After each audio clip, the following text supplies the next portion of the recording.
Semua orang yang buat baik di dunia dibalas Allah. Walaupun pemabuk, walaupun peminum khamar, walaupun pezina. Pezina, mabuk, pulang, ketemu fakir miskin, dia ambil 50.000 sambil mabuk. Ini kau ambil, aku kasihan betul nengok ente.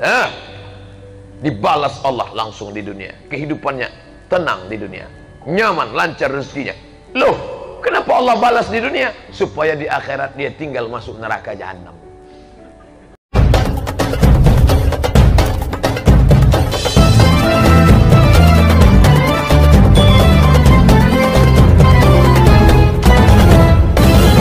Jangan lupa subscribe, like. Hati nurani yang tak bisa dibohongi. Ma'aka fi sadrika, sesuatu yang menyesakkan dadamu dan engkau malu kalau sampai itu diketahui orang. Kerinduan yang dalam.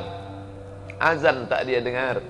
Dia tak dengar suara azan. Dia berada di dalam gedung, tapi ketika waktu itu dia lihat, oh, aku mesti mengagungkan Allah. Aku mesti mengatakan Allahu Akbar. Aku mesti berserah kepada Allah. Inna salati wa nusuki wa mahyaya wa mamati lillah. Aku mesti menempelkan kening ini ke lantai untuk bersimpuh, merasakan bahwa aku bukan apa-apa dan bukan siapa-siapa. Aku mesti mengatakan dia yang maha tinggi, aku yang maha rendah. Subhana rabbiyal a'la, maha suci dia yang maha tinggi, sedangkan aku sangat amat rendah, hina, nista, apa-apa, tak ada apa-apa di hadapan Allah subhanahu wa ta'ala. Tak ada cara lain.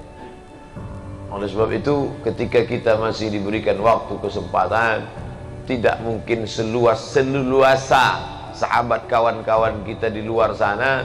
Maka ini nikmat yang besar. Nikmat yang paling besar adalah ketika kita masih bisa menjaga iman. Karena itu yang akan kita bawa menghadap Allah subhanahu wa ta'ala. Berapa banyak orang cari makan sampai tak sempat makan. Ini kan luar biasa. Berapa banyak orang sibuk mencari hidup sampai tak bisa menikmati hidup. Ini luar biasa. Berapa banyak orang yang sibuk mencari penghidupan yang singkat ini, sampai kehidupan yang kekal abadi itu tak dapat dia cicipi. Lam yajid irfal jannah, tak bisa mencium bau surga. Walaupun baunya itu sudah tercium masirata 500 alfi sanah, perjalanan 500 tahun perjalanan. 500 tahun perjalanan akan ditempuh, sudah tercium harum semerbaknya. Dia jangankan masuk ke dalam, menciumnya pun tidak. Na'udzubillah. Maka ketika kita masih bisa disempat-sempatkan hidup ini, disempat-sempatkan masa bekerja ini untuk beribadah kepada Allah, inilah yang luar biasa. Singkat, pendek, tapi kalau kita salah menyikapinya, fatal akibatnya. Masa kanak-kanak berpindah ke masa remaja, remaja tak lama hilang layu, masuk ke masa tua, tua pun akan berakhir sakit-sakitan, habis itu mati. Itu kalau sempat sakit. Ada yang tak sempat sakit sama sekali, batuk mati kontak, minum kopi mati, kopi Mirna. Iya kalau sempat sakit, iya kalau sempat. Orang yang sakit bukan orang kena azab. Orang yang sakit adalah orang yang sedang mengalami lampu kuning. Di saat lampu kuning itu dia masih sempat merenung, oh aku sekarang sakit, gimana kalau besok mati? Aku sekarang sakit, melihat kawan sehat. Aku sekarang sakit, selama ini aku bergelimang dosa. Masih sempat sakit, masih sempat ada lampu kuning. Bagaimana kalau tidak sempat sama sekali? Berapa banyak orang yang merasa hidupnya masih lama, tapi kesempatan itu ditarik Allah subhanahu wa ta'ala fujatan, suddenly, tiba-tiba, tak sempat berpikir mati, langsung mati. Adinda, kita untuk muda ini enggak usahlah dulu menghadap Allah. Nantilah udah agak-agak tua, udah agak-agak layu, udah pensiun. Yakin betul malaikat maut datang setelah pensiun. Malaikat maut datang tak pernah melihat akte kelahiran. Malaikat maut datang tidak pernah melihat kontrak kerja. Yang muda jangan bangga, yang tua jangan putus asa. Yang sehat jangan merasa pede, yang sakit jangan merasa tak ada kesempatan untuk beribadah. Dalam Islam diajarkan, Allah bersumpah sampai 6 kali demi waktu, menunjukkan peredaran waktu yang luar biasa. Waktu pertama fajar, terbit fajar, salat sunat fajar, salat subuh, wal fajri wa layalin ashri. Masuk waktu subuh Allah bersumpah, was-subhi idza tanaffas. Masuk waktu duha Allah bersumpah, wad-duha wal laili idza saja. Masuk waktu siang Allah bersumpah, wan nahari idza tajalla. Masuk waktu petang Allah bersumpah, wal asri innal insana lafi khusri. Masuk waktu malam bersumpah 2 kali, wal laili idza yaghsha, wal laili idza saja. Kenapa Allah bersumpah demi waktu? Karena waktu yang kita terima ini tak ada yang gratis. No free lunch, tak ada makan siang yang gratis. Kalau cuma makan siang yang akan ditanya Allah, insya Allah bisa kita bayar. Tapi kalau waktu ini yang akan ditanya oleh Allah Subhanahu wa ta'ala, aku beri engkau waktu 63 tahun, kemana engkau pakai? Rumah, kos-kosan, asrama, kerja, hiburan, mati.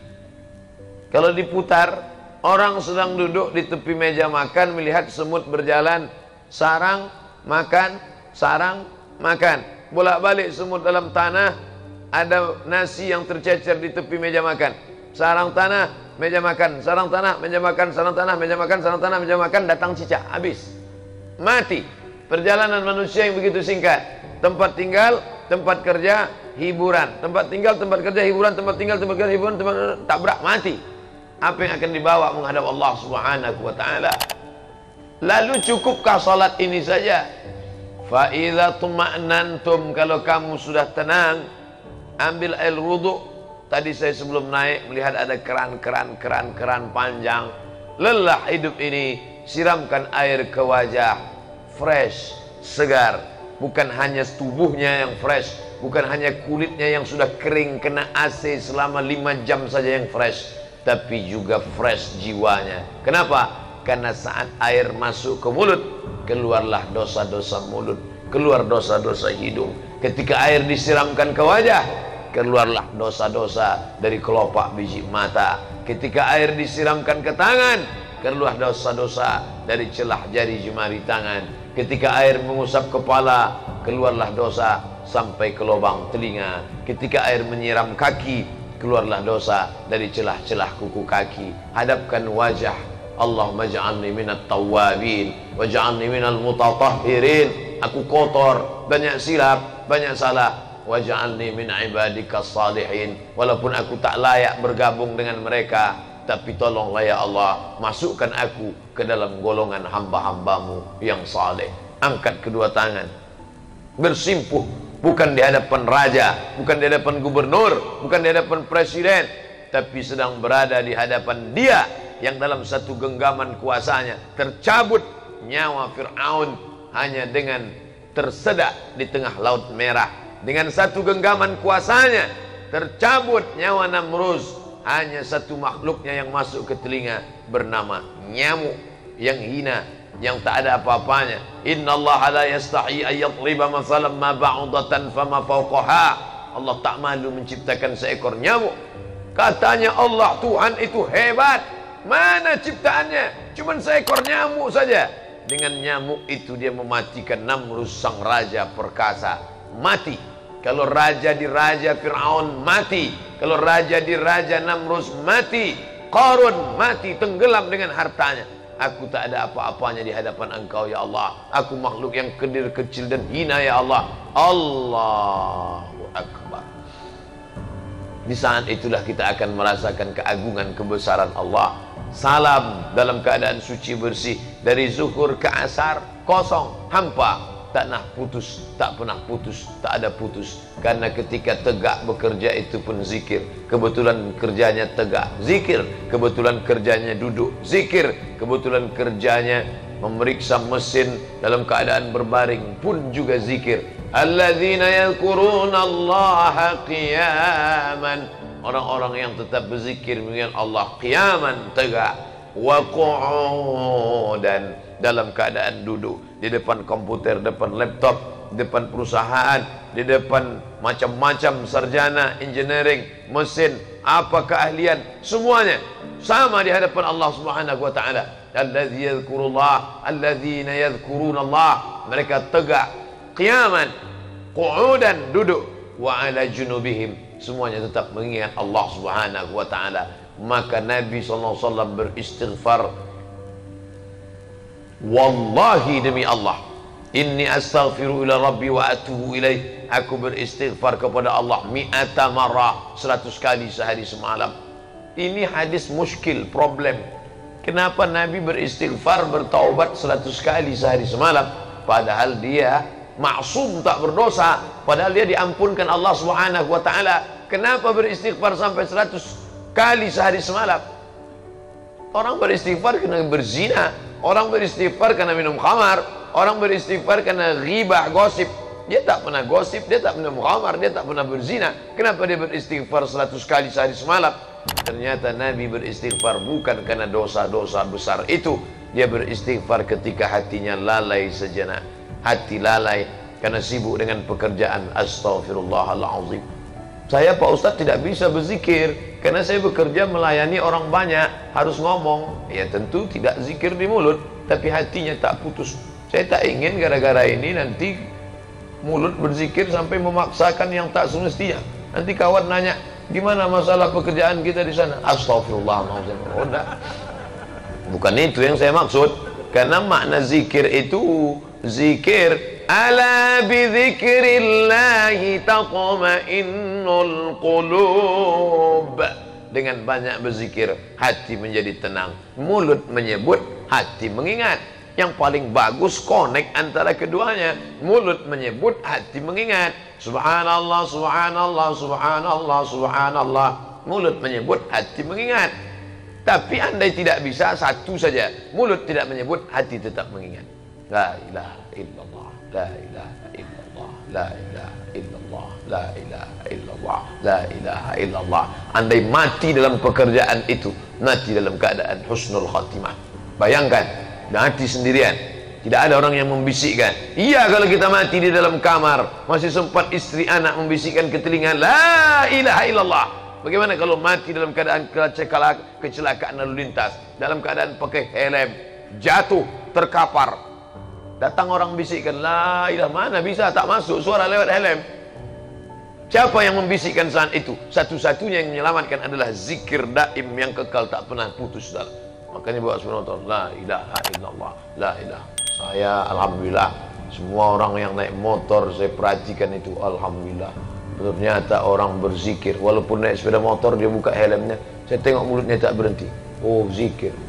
Rupanya tak zikir, HP nyelip di samping. Sangka berzikir, main ngomong, iya. Tak pernah putus dalam, asal lalai. Azan berkumandang, Allahu Akbar, Allahu Akbar, Allahu Akbar, Allahu Akbar. Mana bisa kami menjawab Allahu Akbar, Pak Ustaz? Kami dalam WC, dalam WC tak boleh nyebut nama Allah. Mulut berhenti, hati tetap menyebut.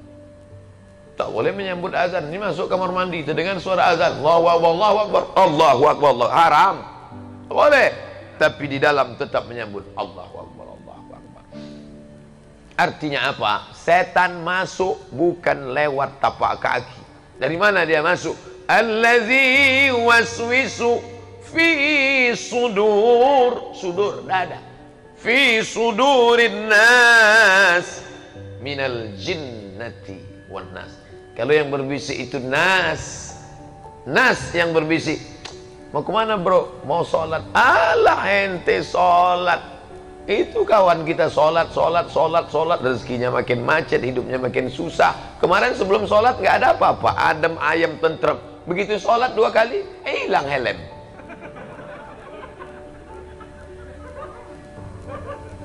Ingat, ada orang yang tak pernah sholat, tak pernah puasa, tak pernah zakat, tak pernah sedekah, tak pernah zikir.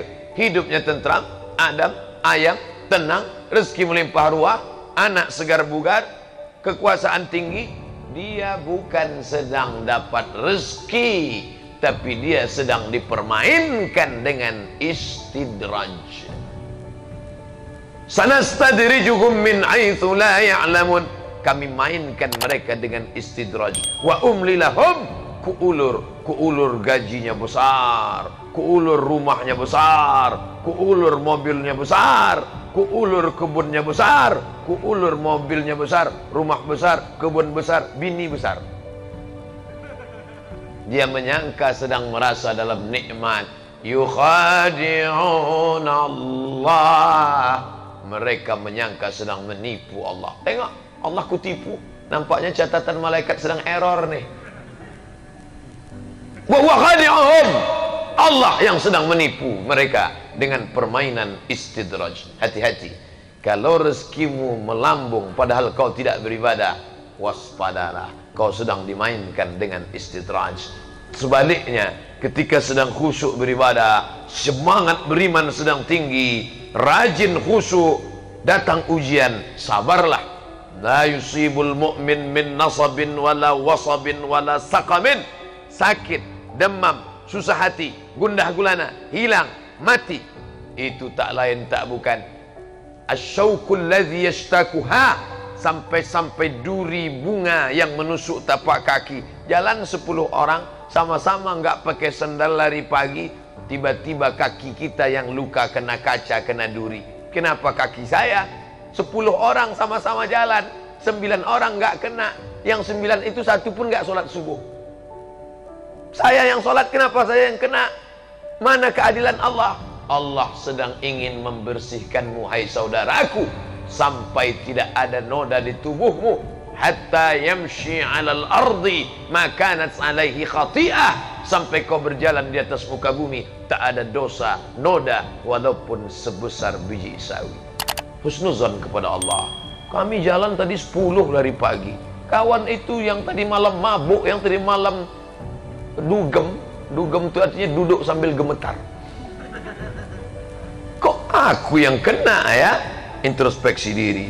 Mungkin Allah ingin membersihkan aku. Dia sayang sama aku. Dia tak ingin aku mati menghadapnya dalam keadaan membawa dosa. Maka dibersihkannya aku sebersih-bersihnya. Sedangkan yang tadi itu kenapa hidupnya adem ayem saja? Mungkin dia buat baik dan Allah balas kebaikannya. Semua orang yang buat baik di dunia dibalas Allah. Walaupun pemabuk, walaupun peminum khamar, walaupun pezina. Pezina, mabuk, pulang ketemu fakir miskin, dia ambil 50.000 sambil mabuk. Ini kau ambil, aku kasihan betul nengok ente. Dibalas Allah langsung di dunia. Kehidupannya tenang di dunia, nyaman, lancar rezekinya. Loh, kenapa Allah balas di dunia? Supaya di akhirat dia tinggal masuk neraka jahanam. Begitulah keadilan Allah Subhanahu wa taala. Buka dalam kitab fikih sunnah Said Sabiq bab wakaf. Orang kafir kalau dia bersedekah langsung dibalas Allah di dunia. Supaya apa? Di akhirat tinggal merasakan khalidina fiha abada, kekal selama-lamanya dalam neraka jahanam.